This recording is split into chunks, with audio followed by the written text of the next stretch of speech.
Hey guys, this is Jay Calderon with Jay Unboxing here, giving you a personal prediction for David Benavidez versus David Lemieux. And as always, this is just my take. Your prediction can be left down in the comments section below. Would love to hear them all.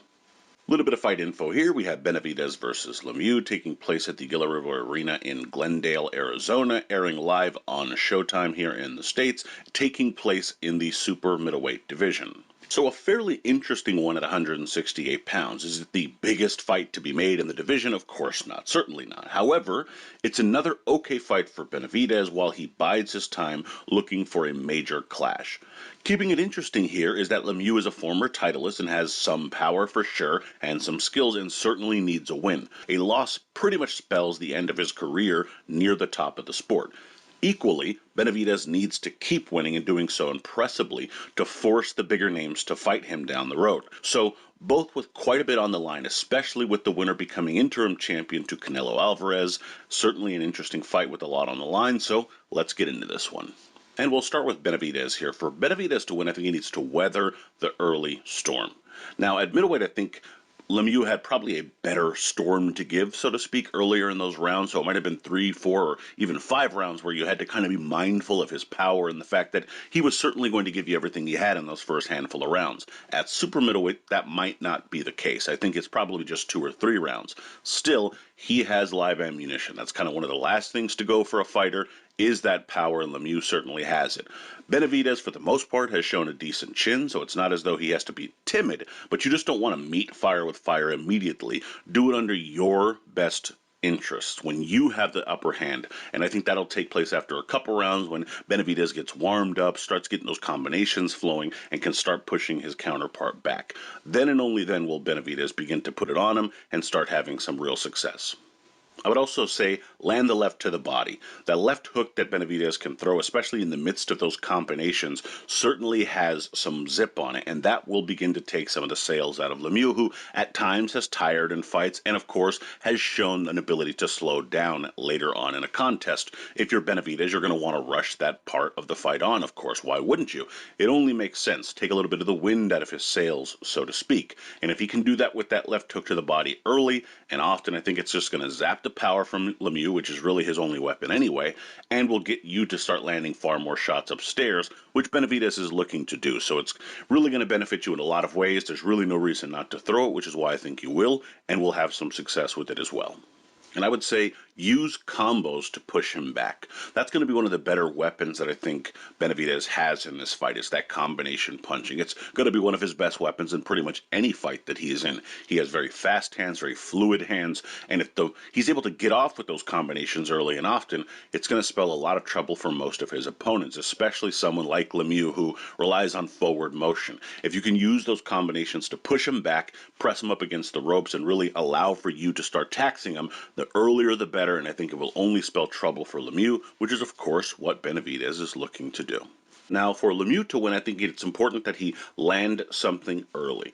He has power, and it's certainly something that he might be able to carry later into a fight, perhaps, but that's not something you're looking to bank upon. So if you're Lemieux, make sure that you land something early. You're going to want to land that right hand or even that left hook if the opportunity presents itself. This will give you a chance to kind of build some momentum, to make Benavidez think a little bit more, maybe have some of those combinations be a little more timid or not thrown as often. And this, of course, will allow for you to press forward a little more the way you're looking to do if you're Lemieux anyway. But if you can't get something going early, it's just going to mean that Benavidez begins to build some of that momentum, some of that forward progression that he's looking for. And it's going to be very difficult for me to see the Canadian in Lemieux boxing very well off the back foot. So it's certainly something that you're going to want to do, land something early. And this next point kind of ties into that first point, which is stay off the ropes.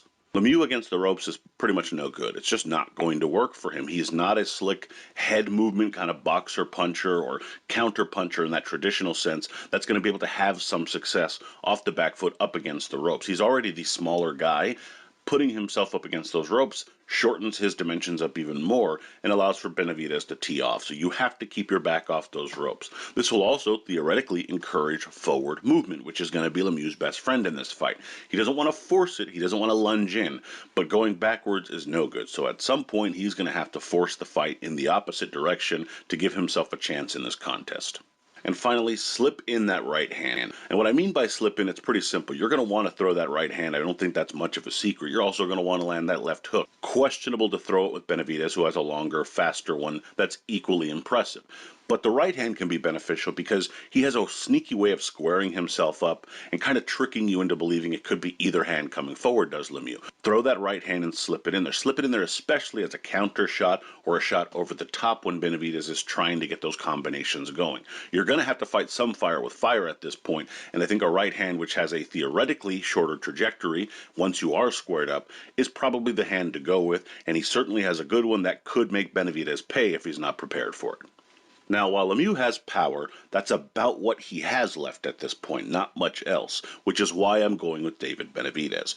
Benavidez may take a round or two, as I mentioned, just to ensure he can handle the power of Lemieux, see what he has, but once he gets going, I think Benavidez will overwhelm the Canadian. Combination punching, especially when they involve those body blows, will begin to wilt Lemieux as the fight progresses, and you'll see it more and more round by round. Benavidez will drop Lemieux in those early frames and will likely hurt him once more and drop him with fast shots against the ropes later in the fight. Ultimately, the fight will be stopped when it's found that Lemieux has no chance and the fight is simply too one-sided. In my opinion, David Benavidez via mid-fight stoppage.